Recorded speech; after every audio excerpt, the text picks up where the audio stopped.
Goeiedag en welkom vandag by dag 3 van ons reis deur die boek van Romeine in Divine Inclusion. En vandag wil ek jou vra om Romeine 5 vers 12 tot 21 te lees, maar ek wil vers 18 vir ons bietjie uitlig.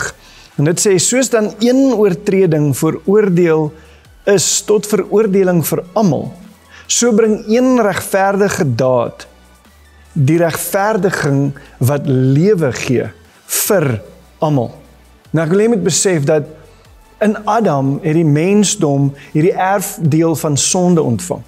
Maar in Christus en deur sy genade het ons 'n nuwe lewe of lewe en oorwinning oor dood ontvang. En in Christus is sonde nie meer iets wat 'n effek op ons lewe het nie, maar ons het 'n nuwe identiteit in hom.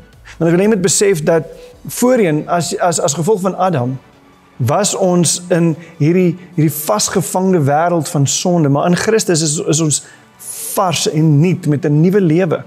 En die goeie nuus is dat ons is nie gered van net die dood nie, maar alles wat Christus vir ons kom gee het, hierdie nuwe lewe sluit alles in wat hy vir ons kom verdien het deur sy dood. En dis nie net 'n verandering in jou omstandighede. Wil jy moet besef, dit is 'n radikale verandering in jou identiteit, in wie jy is. Ek wil jy moet besef dat jy is ingesluit in Christus.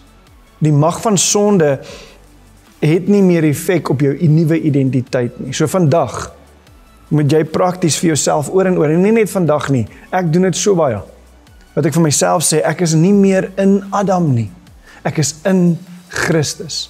Mag dit vandag wees wat jy oor en oor sê.